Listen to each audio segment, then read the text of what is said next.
of the children who are going through choices. So one thing we knew through our work of working with children and their parents, and the parents just don't have the same amount of time that children have to go through interventions. So 8-session curriculum was not going to work very well. So we wanted to think through a way to, and they're also not as literate sometimes as their children are who are in school. So we had to think through how could we target them. And what we landed on was a series of videos that use commercial marketing approaches that really influence people's behaviors. So we landed on testimonies and using the voices of parents who were doing certain behaviors that we wanted to promote. These videos are shown on these little Pico projectors. I had this picture, and then I realized I brought one here to smuggle into Nepal, and I should just show you. So it's quite small. It's really great for community-based work. Videos preloaded on a scan disc. It's an LC projector right on the wall, and it also has this little speaker that's powerful enough for about 50 people in a small area. Perfect for rural areas of Nepal where a parent can invite all the other parents from the child club to their home and watch a video and then have a facilitated discussion by maybe the NGO facilitator. Some of the benefits here, one is you have a consistency in messaging across all the parents who are seeing this, but we also really get to tap into these influence principles of testimonies. And so we have these 8 behaviors that we're trying to affect, and we have one video for each of these. So, for example, parents that evenly divide household tasks. So that video, which is about 10 minutes, you will have the testimony of fathers who do these things and how they feel about that and what it's been like for their family. And then you'll have the same testimonies of mothers who have done that as well. And we have one video for each of those behaviors. And now the last piece is promises. This is the community level intervention. So, the idea of the ecological model, you have children getting choices. When they go home, we want them reinforced by what their parents are saying to them. And you want parents to be reinforced and feel good about the decision behaviors that they want to do because of what their neighbors might be saying or thinking about them and other people in the community. I'll keep stealing a few of those extra minutes that Meg so efficiently gave up to us. So Promises is a bit unique. Again, it's capitalizing on these influence principles, commercial marketing principles. How can you incrementally get people to change with small messages? So what we've done is a series of posters or billboards, hoarding boards, we call them in Nepal. And these are displayed in order throughout the life cycle of the Choices curriculum. So you have 8 sessions in Choices. During those 8 sessions, the parents come together about 3 times to watch the videos. And throughout those months, you also have one poster put up in the community. When the poster is unveiled, we have a smaller group of people we've identified as influencers. They're identified through the community, so they're not always the village chief. They're people who everyday people feel influence them. So they can be, it could be the community gossiper, or it could be the village chief, or it could be a teacher or the health worker. But they've identified people who really influence their behaviors. We bring them together. It's a small group. We unveil the poster, have a facilitated discussion with them, and then let the power of diffusion take over through the village. So not everyone in the village or in the community is part of that discussion, but they see the messages that are up there, and potentially they will start hearing people talking about it. And the last piece I think I want to say here is that at the end of the poster, you can see poster 7 has a lot more space. It's kind of like the poster that's out in the courtyard. It's a time for people to make voluntary public commitments in front of their peers and their community at a community celebration. So we end with a big celebration of people who have made changes in their lives or done some of these behaviors that we want. And we let those commitments be really public and voluntary because that's the influence principle. When people commit to something and it's a voluntary commitment and it's public, they're much more likely, this is evidence-based, much more likely to follow through on that commitment when it's done in those ways. That's what it looks like when you're in the village. we initially developed 2 series of posters around these 2 behaviors that we identified in Nepal. And we're still trying to figure out when do we use the different posters for which purpose. And often we're using just the keep girls in schools when we're trying to target that behavior. But when adapting this to another country, you can play around with what the actual behavior is that you're trying to change and reinforce. So my last slide is just a deeper look at one of the posters and how you can see some of the influencing principles we're using here. So each poster starts, it's spoken to the community through the eyes of a different person. And the first poster starts off with the hopes and dreams of young girls in our community. And then the next poster might be the hopes and dreams of parents for their children. And the words used are from our formative research. And the idea is someone's reading this thinking, wow, this is what other parents are thinking. And it goes through, and at the end you have this poster, which is the words of the community leaders. And so you're hitting all those different influencing people in a community, getting people to reflect that, oh, others might be thinking the way I do, or don't, and why, and starting that buzz within a community. So I guess I'll stop there. We can talk more about gender synchronization and how it plays out maybe through the discussion. Thank you.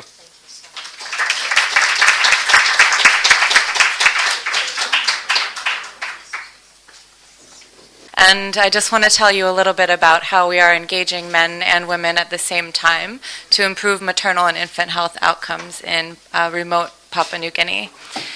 So I want to start by setting the stage for you a little bit. This is where we work in Obura Wananara district of the Eastern Highlands province in Papua New Guinea. Most of the communities where we work are around 4 days walk from any sort of road access, and most people, and women especially, are at least a day's walk from their closest health facility. So we're working in a situation where access is very, very low and resources are almost non-existent. So the situation for women in Papua New Guinea, and especially in Eastern Highlands, is pretty dire.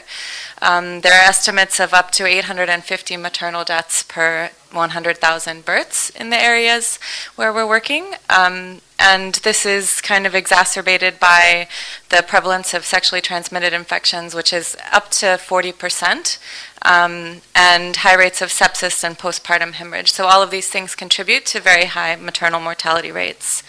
And the local cultural norms there are very highly valuing of dominant male. I'm sorry, it says I've done 8 minutes already. Okay. Oh, okay. So they encourage violent forms of masculinity and men's control over marriage and family decisions and things like that. And it's not just the kind of violence that, as I have history working in violence in other countries, and it's not beating so much as things like taking a bush knife to your wife or partner, taking a bush knife to a woman who refuses to have sex with you, and cutting off an arm or a leg.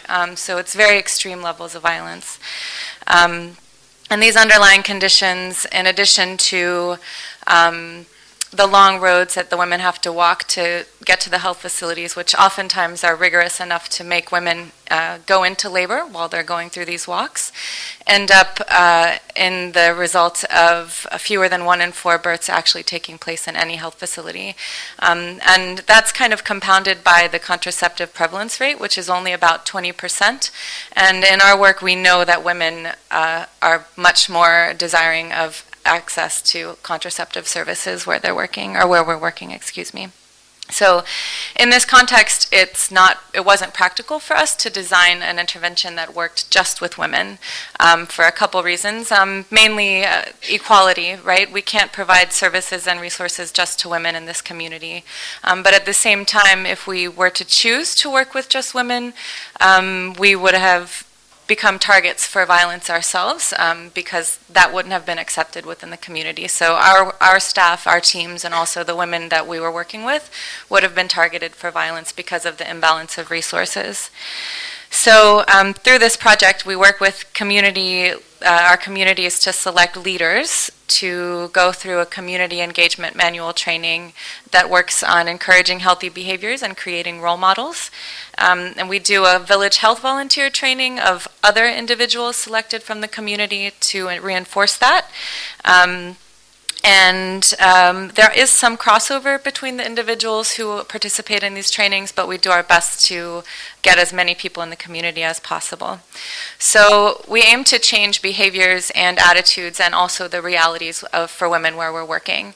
And we have 3 major goals to do that. And the first is through a component of Healthy Women, which is the behavior change. So that's women's health is valued as acknowledged as valuable within the communities. And then healthy communities, that our communities are promoting healthy life choices, and finally health system support that the rural health services are able to provide better quality care for women and children.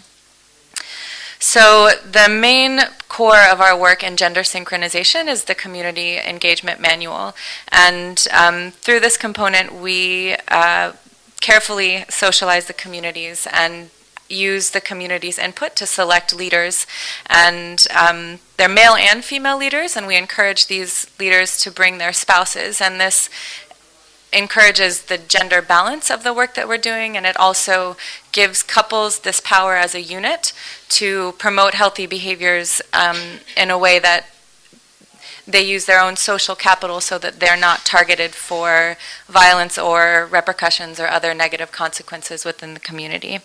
So I'll just tell you a couple of the activities we do through the community engagement manual, and one of the most interesting is the problem tree. So we break the men and women up into groups of men and women, and it's actually, let me back up and say, they're all facilitated by a male and a female facilitator. So there's 2 facilitators per these trainings. And each group comes up with their own problems that their gender faces. So a lot of times women talk about having too many children and being too weak and experiencing violence, and the men talk about violence against each other and violence because someone looked at someone else's woman or wife. So then they all come back together and use the shared space to talk about these problems and talk about what is causing these problems. And then as a group of men and women, they come up with what's called a solution garden, and they talk about ways that they can make action plans in their communities to address these problems. It really helps men and women see the problems that come from the violent ideas around masculinity. So another activity that we do is the daily work activity, and it's basically we break up the men and women again, and they write a list of all of the things they do during the day, and then they come back together and they present to each other. And the men are often kind of surprised to see that the women, before the men wake up, are already working, and after the men go to sleep, or when the men come to sleep, and their women will describe during these workshops that they are forced to have sex with their husbands when their husbands come back from wherever they were drinking or whatever they were doing. So the men are often kind of surprised by the lack of leisure activity and what the workday means to the women in their lives. So our participants also learn about sexual and reproductive health, and they learn about the importance of the community health volunteer work, which is the next thing that I'll touch on. So we also train male and female community health volunteers to kind of reinforce and provide more resources to contribute to what the role models are doing in their communities. So we have male and female volunteers, and there's health promoter volunteers and maternal health volunteers. And the maternal health volunteers actually go through a practical training in the provincial hospital, which is really, really beneficial. So a recent review of our work has shown that communities are expressing increased attitudes supporting women's health, such as increased acceptance of family planning and contraception, and also child spacing. And we have some stories of men and women coming forward and talking about saving women's lives after women have experienced violence, or women who are in very urgent labor conditions and being carried by men to health facilities and things like that, in spite of taboos where you're not allowed to touch someone else's wife. And so people are really putting themselves out there to make these changes. And the action plans that the community role models come up with, some of them are as complex as building a bridge so that women can access a health facility without falling into a ravine. And many of those have actually come to fruition, which is really amazing work for these communities with so few resources. So in spite of our success initially, we do face challenges. So first of all, there's a lack of government support. It's just as hard for the government to get resources and things done out there as anyone else when you have to pay $4,000 for a plane just to go in and it can't land because it's raining. So that's a challenge. Behavior change is a slow process, as we all know, and then having our community members as the agents of behavior change adds another level where we are trying to work with them so that they understand the patience that they have to have when their community members don't immediately take up these ideas. And finally, it's always a challenge to measure success when we're working with illiterate folks in a place where there's not any health services and no other agencies who are working, so it's really hard to gather information. So I just want to leave you with this quote from one of our community health volunteers. Before working with us, she had 7 stillbirths and almost died giving birth to her 8th child. And her husband also went through the role model training. So she was a volunteer and he was a role model, and he committed to child spacing with her. So at least 3 years for any attempt to have a child. And then this is what she said. We have a lot of quotes from men who talk about their changes and, oh yeah, now we wash dishes and we do all of these things, but we like to hear what the women have to say in private about it. So what she said is that he's making a lot of changes and helps her a lot and takes her load and works together with her, and that she's seeing that happen in other households. And that's it for me, and thank you all for your attention. Any questions that will be welcome. Aspects of gender between boys and girls of different ages, between men and women, parents, and then various community members and the dynamics there. So we're doing really well on time, which is wonderful. And I have some of my own questions, but I am sure that everybody else has a lot of questions and feedback to provide. So I think I'm going to forfeit my rights of sitting here and just take maybe, let's see who has questions or comments. Okay, so let's maybe take 3, and we'll start there. We'll start with the front and work our way down. And I think this is a small enough room. If you stand up and speak up, I think we can hear you. My name is Sharda. I'm from Mumbai. And I would like to, draw attention to something which we observed when we are working with children. I think there is a big aspirational gap between boys and girls, because boys are happy being what they are, but girls want the world to change because they want to have a better world, more opportunities, more entitlements. They want to achieve much more, but boys are very happy with what they are and what they are getting now. Currently, they are in a privileged position. And I think that is one of the reasons for the increasing violence in India, particularly. I give the example of acid throwing, because wherever a girl says no to a boy, then acid is, the background is that the acid is thrown.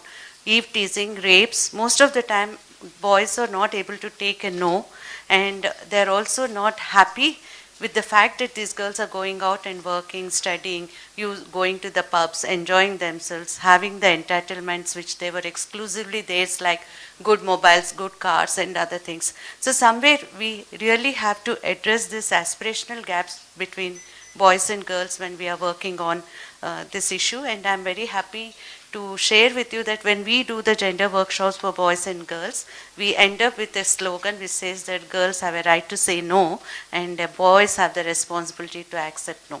So this is something really very important. I think we should work on this somewhere, which brings us to a bigger sphere of changes in the economic and educational and political sphere also, because we are actually questioning the social entitlements of boys and girls. Thank you so much. Thank you. in a gender justice organization that sometimes it feels like it's perpetuating particular sort of, if any of you could speak on that. And then also kind of linked to that, this question of the actual versus perceived norms, and that we often talk about what do boys do and what do girls do, instead of always asking the question of, are these things that you agree with, and if not, why not? And I guess I just wonder, also, I think that we often expect people to be thinking and acting in the way that we expect them to be. And so if you're someone who is a young boy who's thinking about your sexuality and you're not sure, or you've grown up in a different home, how do we sort of capitalize on those people who are already entering these spaces with slightly different mentalities so that they don't feel like they're being kind of put back in a box before they can get out? So I would just love your expertise on that. Thank you. Great, thank you. Maybe we'll start this and then come back to you, Tim. Go ahead. Yes. Hi, thanks. I'm Lindsay with Women to Link between doing this sort of gender transformative sexuality education, considering how much of a mess it is in the US, it also, and also thinking about how campus sexual violence is now a real issue. There's a lot of attention, paid to it. I'm wondering if there's any advocacy connecting those two sort of issues.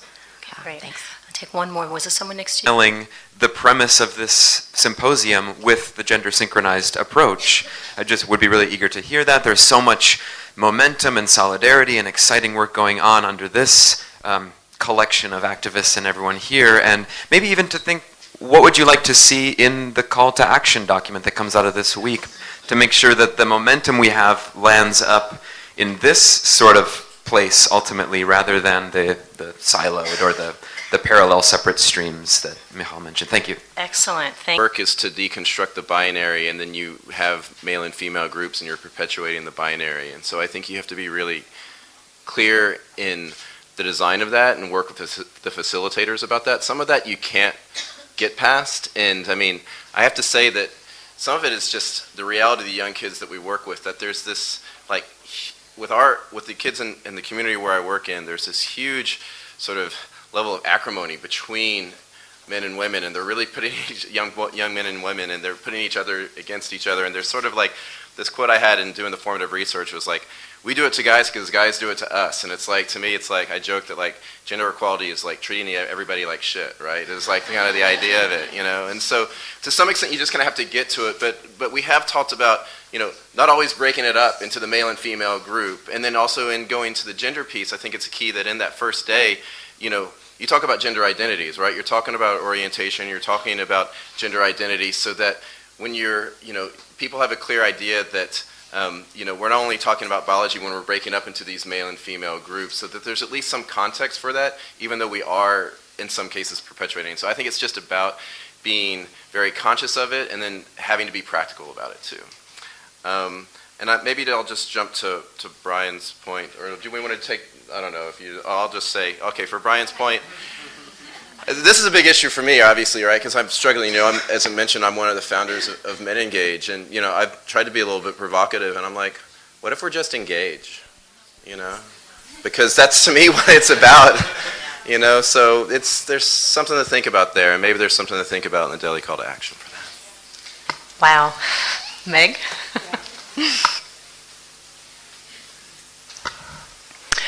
I had written, and the initial conversation was had among a group of us who were working on health and looking at this kind of engagement with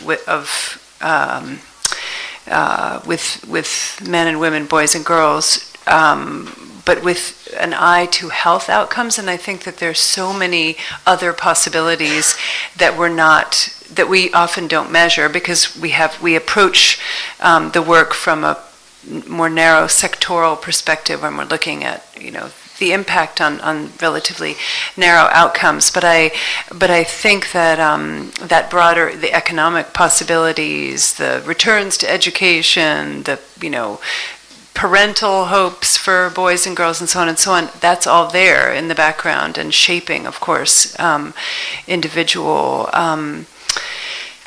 decisions and choices and so on. So I very much appreciate your raising that.